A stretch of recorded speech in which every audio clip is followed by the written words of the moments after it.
your man, Louie T. Welcome to the lockdown coverage, week number 9 in the National Football League. I, of course, am your man, Louie T, bringing you all the action of the National Football League here on the Louie Tee Network. NFC East family business. If these two teams say they ain't did it, then they ain't did it. But if they did, well, that's family business. So we're talking about some NFC East football, highest family business of the utmost importance. Winner of this game, second place in the NFC East. Loser of this game, last place. You go to the cellar. So this is big.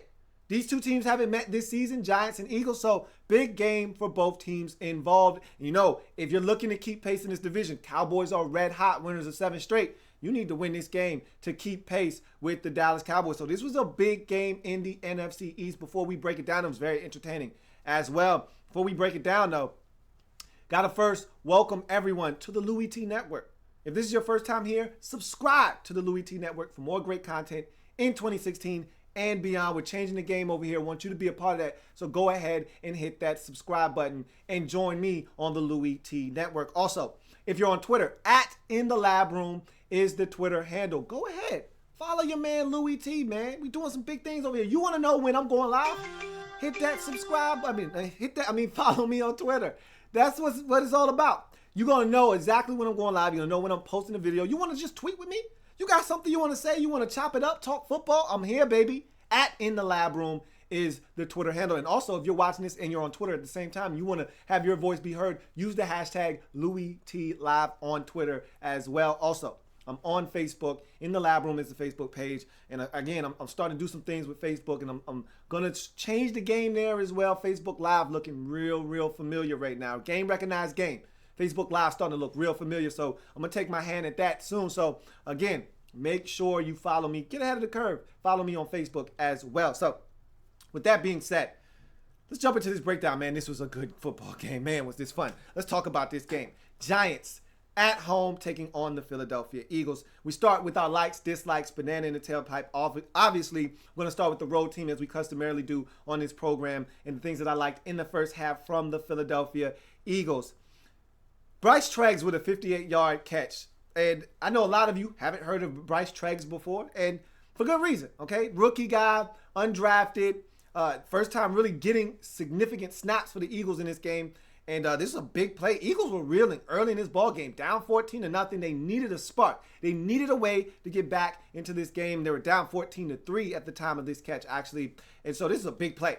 And 58 yards sets up the Eagles in Giants territory inside the 20. A couple of Ryan Matthews runs, the second of which gets them into the end zone on an 8-yard touchdown run. Just like that, it's 14-10. So huge play by Bryce Treggs, a guy that can fly out of Cal, undrafted guy that can pick him up and put him down. And you know, the Eagles right now lacking that big play ability, the guy that can stretch the field. That's why those rumors of Torrey Smith from San Francisco was so prevalent, because you're looking for a guy that can take the top off the defense. Bryce Treggs can do that for you. You saw that on that play, big play. And we haven't been seeing a lot of down the field action from this Eagles offense. So this was a welcome sight for sore eyes. Darren Sproles' punt return, you would have loved to have seen him pop that.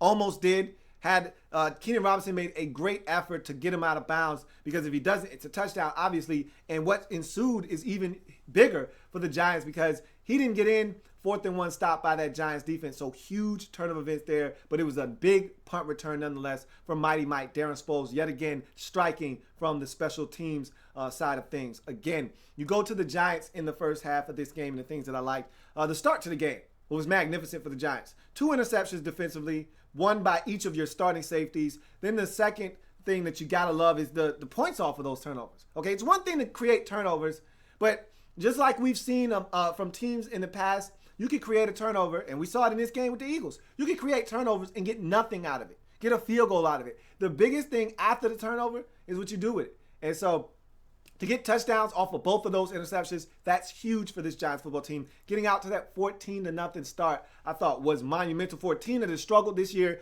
with lack of turnovers. Remember, going into that London game, the Giants hadn't really forced turnovers. They have had 3 games where they generally have forced all of their turnovers. The Green Bay game earlier in the season, the Rams game, And now in this game, it's starting to become a trend now. This is the second game in a row. Giants have created some turnovers defensively, and that's what you want to see from this team. Thought that was a great start for them. The early passing game is the next like on the list. 3 touchdowns. At one point, Eli Manning was 10 of 14 early in this ball game for 143 yards, 3 touchdowns, 2 to ODB. Shame on you if you step to the old dirty Beckham. And so they were getting it going, and then the passing game was the catalyst for the early quick start to this game, up 21-10 after Eli threw his 3rd touchdown, 2nd of the game, to Odell Beckham Jr. Giants 4th down defense also on my likes list in the first half. The Giants dominated this game on 4th down, and they got a later 4th down stop that would seal the deal and help them win this game. But the early 4th down, I didn't agree with all of the play calling of the Eagles and their decision making. We'll talk about that a little bit. It's easy to criticize playmaking and decision making when it doesn't work, but I wasn't a big fan of some of these decisions by head coach Doug Peterson. And this is what being a head coach is all about. These are the moments that make or break you as a head coach. You got to figure out what you want to do. And he made some decisions. I think it may have cost his team the ball game, but at the end of the day, that's what being a head coach is all about, knowing when and when not to do certain things. And I thought he might have pulled the wrong strings in this game. We'll talk about that a little bit later. But Giants 4th down defense, nonetheless, this Giants defense made Doug Peterson look bad with the way that they played on 4th down. And great job on getting off the field on 4th down by this Giants defense. 2 4th down stops in the first half of this game. JPP with a blocked field goal at the end of the first half. Great job by JPP to get in there. You know, he's a big guy, long reach, and can jump. All those things helped him get to the football, block that kick, and that was huge as the Giants go into the halftime break up 2 scores at 21-10 instead of a 1-score game at 21-13. And that proved to be huge because if they make that field goal later on in the game, when the Eagles are threatening, they don't need a touchdown. They're only down by 2 if this field goal is connected on, because their kicker, Sturgis, has been pretty good this season. So if he gets that up, that's probably going to go through the upright. So big play by JPP and this Giants special teams unit to create that missed opportunity for the Eagles. You go to the first half dislikes for both teams. We go back to the Eagles. Wentz with his first interception on the very first possession of the game to Landon Collins. Your defense goes out, forces a 3-and-out. You feel good about that. Offense comes on the field and Wentz throws the football away. Bad decision. Don't really know what the decision-making and thought process was there. It wasn't there, okay? Landon Collins was right there. It was a bad throw. It was late. Collins jumps it, picks it off, and the Giants are in business, leads to an ODB slant that he takes to the crib. And just like that, you're down 7-0. But wait, there's more. The next dislike, Wentz throws his second interception. And this one was airmail. I actually thought he did a beautiful job of stepping up in the pocket and ignoring all of the trash around him. The pocket was this narrow, literally. He was standing shoulder to shoulder with a tackle, and he had a guard in front of him blocking. There was this much space. He was literally in a tunnel, but he still stood in there and delivered the football. Problem was, he airmailed it right to the safety, Adams, who got the Giants into Eagles territory. That turned into another touchdown, and just like that, you're down 14-0 in this game. The Lewis touchdown and the Eagles defense, my goodness. They're running into each other, knocking each other down on that Lewis touchdown. What are you guys doing out there? We'll talk about that a little bit later on. Decision to go for it on 4th and 2. I didn't agree with this decision from the Eagles 25 or the Giants 25-yard line. I didn't agree with that. You're down 14-3 at the time. You take the points, you cut it to a 1-score game. You're on the road nonetheless. I didn't feel like that was the right spot. It's not like you killing them on offense right now. You're moving the ball at will and they can't stop you and everything's working and you're just not finishing drives. That's not the case. You're struggling right now. Get the points, get some confidence, feel good about what you're doing. Instead, you get stopped on. And I didn't even like the play call. You're going to run student body left essentially with Carson Wentz? Really? That's what we're doing? Giants were all over it. They stop him for about a 3-yard loss, turn him over on downs there. Then you get a failed 4th and 1 at the Giants after the Giants had the huge give up there on the punt return to Sproles. Great tackle by Keenan Robinson. Yet again, like I said, that saved the touchdown because ultimately you get 4th and 1, they go for it, and they're not able to convert off that big punt return to set them up in some great field position at the Giants 6. Again, opportunity to take some points. I thought it came back to haunt them later in the game, all these missed opportunities by the Eagles in this football game. You get all the way to the Giants 6-yard line and decide that you're going to go for it on 4th and 1. I don't really have a problem with this one. I would have loved to have seen them take the points here again, but this one I can understand. 4th and 1 is not 4th and 2, so I don't have a problem with this one as much. But I say this all the time. If you can't get a yard, you don't deserve to win in this league. And they weren't able to get a yard. And so you know how I feel about that. So a big stop again by this Giants defense. Let's go to the first half dislikes for the New York Giants. It's the Roger Lewis touchdown drop on third down. Had a comeback. It's essentially a seam route or a route up the sideline, it's cover two. Corner lets him go. Safety coming down. He knows he's going to take a shot. Eli fits it right in the honey hole. And he's looking behind him, peeking at the safety, takes his eyes off the football, takes a shot, drops the football. He'd already dropped the football before the safety got there. He was worried about the hit and didn't look the football in, and that's a third down drop. Can't have those. Those kinds of plays keep possessions alive. You drop the football, you got a punt. So that was a big drop on third down. Eli misses ODB on a 4th and 3 for a potential touchdown. Late in the first half, they decided to go for it on 4th and 3, and they got an opportunity. All right, after the missed opportunity by the Eagles, the Giants get the football, and then we're talking about on the punt or the field goal that was blocked. They get the football, and they've got great field position after that sequence of events. They go for it on 4th and 3, and Odell Beckham Jr. is open for his third touchdown in the first half if Eli can hit him, and he overshoots him by 2 yards on 4th down and 3. That's a big miss there. Put the Giants ahead by 3 scores and put the Eagles pretty much out of this game in the first half at 28-10. Victor Cruz and Justin Pugh's injuries, none of them finished the game. Victor Cruz left with an ankle injury after he made a big catch to set the Giants up in a position to score points, the Odell Beckham Jr. second touchdown to be exact. He injures his ankle, leaves the game, and did not return. They already ran tests on his ankle. They came back negative, so they're going to run more tests. You know, when it's Victor Cruz, you got to be a little bit more careful with him because of his injury history. And then Justin Pugh, ugly knee injury early in this ball game. His own teammate fell on his leg, put all his weight down, he bent backwards. You never like to see that happen with an offensive lineman. They're going to run tests on him as well. You're hoping for the best. This Giants offensive line already not the best group, as is Justin Pugh, one of your better offensive linemen. If he can't continue, if this is a season-ending injury, that's going to be a big blow to an already damaged offensive line for the New York Giants. Let's go to the second half and the likes, and we go back to the Eagles in this game. The opening drive I thought was very impressive. Eagles move it down the field, 6 plays, 70 yards, a very efficient drive, get into the end zone, and just like that, you know, after all of the missed opportunities in the first half, the blocked field goal, the 2 fourth down missed conversions, all these opportunities to get points, you're right back in the game at 21-17, just like that with the opening drive of the second half. Then you get an interception is the next like by Carroll. Big play by Carroll to get that interception, wrestle it away from Odell Beckham Jr. I didn't know if I agree with the call necessarily. Was it a pick? Did he have possession? Was he down and then had the football taken from him? It's a great play by Nolan Carroll. So I'm not going to take that away from him. He took the football away from Odell Beckham Jr. Big play there at that time of the game. Also, 4th and 9 conversion from the New York Giants 46-yard line. This is late in the ball game. You're down 23-28. I didn't know if I necessarily agreed. There's 3 minutes and some change left on the clock. You got 2 timeouts, and you're at the 46. Maybe you should punt there, pin them deep, hope that you get a stop, 3 and out, and then look to try to get the football back in great field position and try to score, you know, with around 2 minutes and some change left. But they opted to go for it, and they got it. The corner route to Jordan Matthews, big play.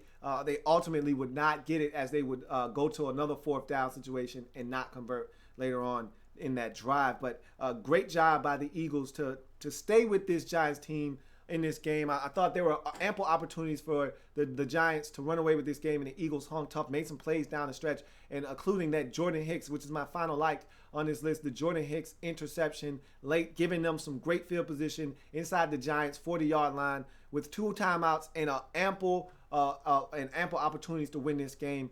I just thought that the Giants stepped up, made plays when they had to be made at the end of the game, whereas the Eagles simply did not offensively. Defense did enough to try to win this game at the end. They didn't do that in the first half, running into each other and giving up plays, blown assignments, but missed tackles. But in the second half, the Eagles defense gave them a shot. The offense didn't come up big when they needed to.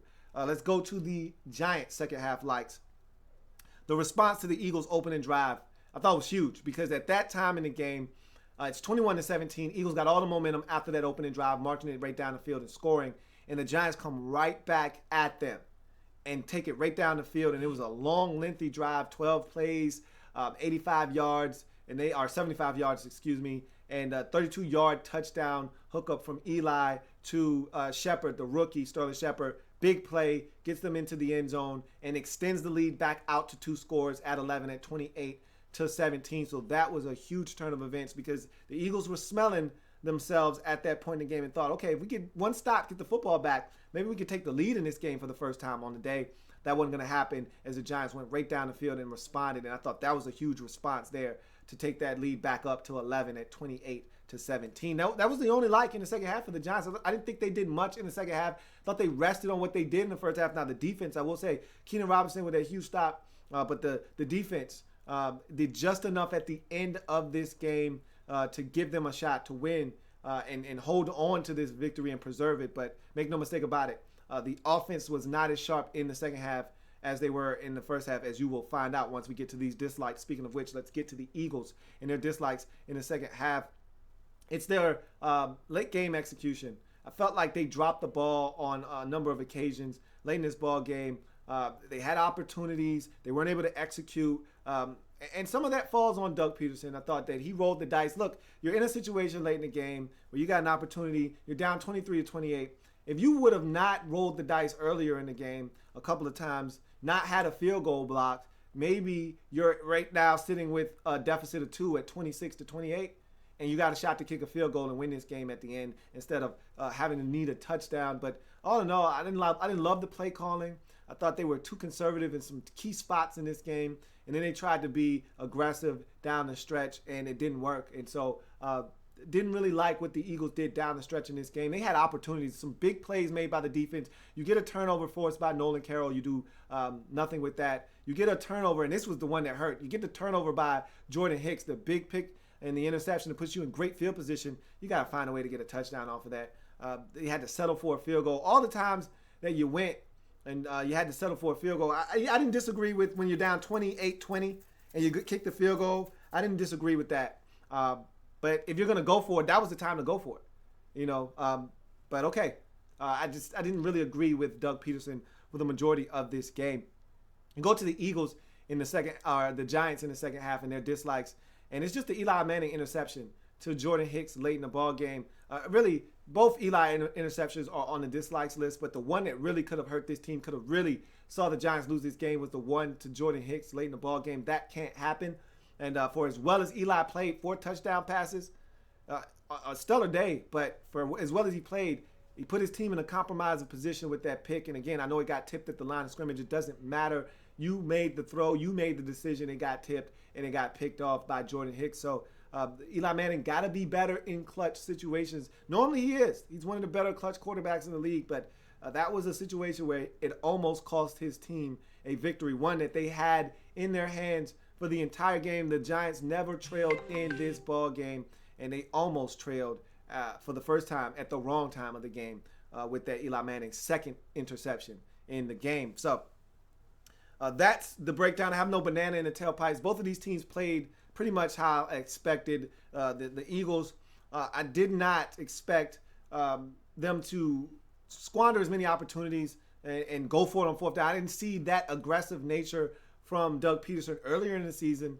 And you don't normally get that from coaches in their first season where they just, I'm going to roll the dice. I'm going to keep rolling, especially when you're on the road and you've had some struggles on the road this season. I just didn't understand the logic there from Doug Peterson. I thought he was overconfident in some spots where you just needed to take the points. On the road, you take points. You don't be overly aggressive on the road. I thought he was overly aggressive to a fault in this game.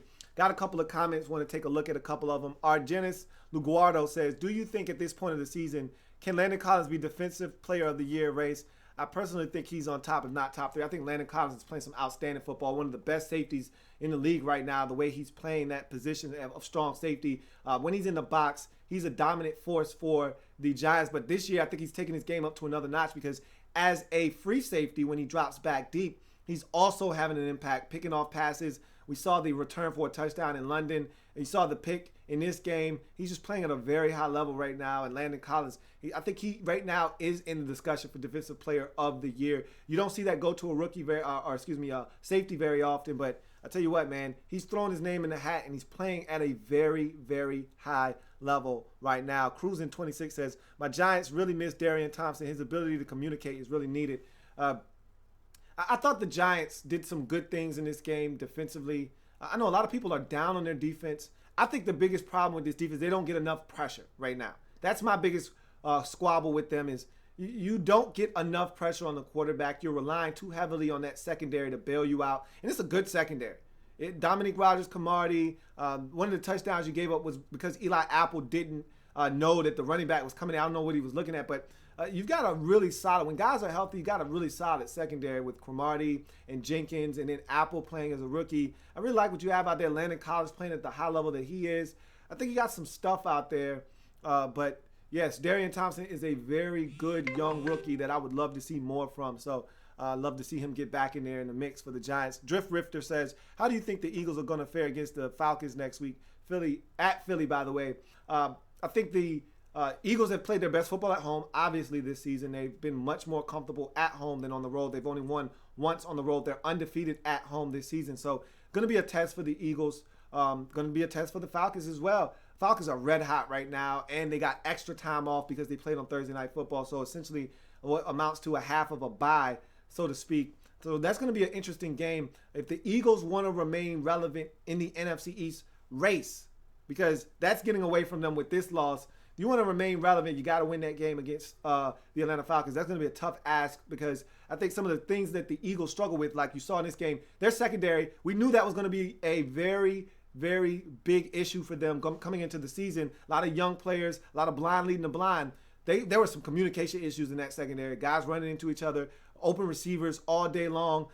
Malcolm Jenkins getting beat by the young fella. There were some issues in that secondary, and I don't think they're going to stop. I think they're going to persist as this season moves along. So that's the strength of the Falcons, their ability to push the football down the field and hit guys. And this Eagles team doesn't look like they can stop people from throwing the football through the air effectively. So I think the advantage goes to the Falcons in that game. But know this, the Eagles have played their best football this season at home. They're a different team at home. We'll see what happens in that game. So that's going to do it for that portion. Let's see if we got anything on Twitter to answer. If not, I'm going to go ahead and get out of here. So we'll see what happens in that game next week. Should be a doozy, but big win for the Philadelphia Eagles. Let's see if we got anything on Twitter. Nothing on Twitter. So that's going to do it for me on Lockdown Coverage. Giants at home, getting it done over the Philadelphia Eagles. And they struggle with the Eagles. Eli Manning has had to answer a bunch of questions about his struggles through the years with the Philadelphia Eagles, able to get them. This is a big win for the New York Giants in this game. They get to 5-3. And remember, they're the only team to have beaten the Dallas Cowboys this season, only team in the NFC East to have beaten the Cowboys this season. So huge win, keeps them right there with the Cowboys. Cowboys at 7-1. Now the Giants at 5-3. And again, they own that one win over the Cowboys right now. So they have a chance to go for the season sweep over the Cowboys later on in the season. So if they can just find a way to keep pace, they've got a shot in this NFC East race. And it's a big win because, again, you're looking to give yourself a chance. Even if you don't win a division, you want to put yourself in a chance to compete for a wild card in the wide open NFC conference for the Eagles. This was a really crushing loss because it puts you at 500, puts you at the bottom of the NFC East,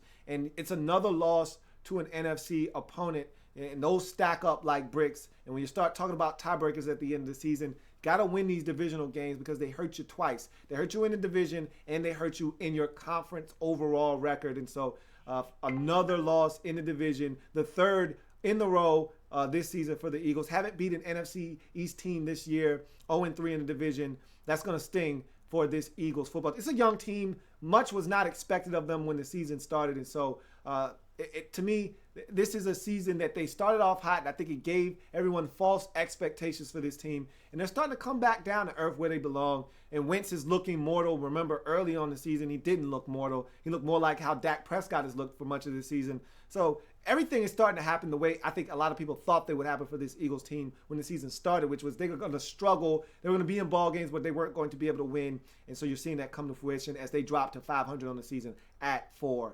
It's going to do it from your man, Louie T, here on Lockdown Coverage. If it happens in the National Football League, whether big or small, we cover it all here on the Louie Tee Network. I'll see you a little bit later on. Remember, we're changing the game one live feed at a time. I will see you guys later.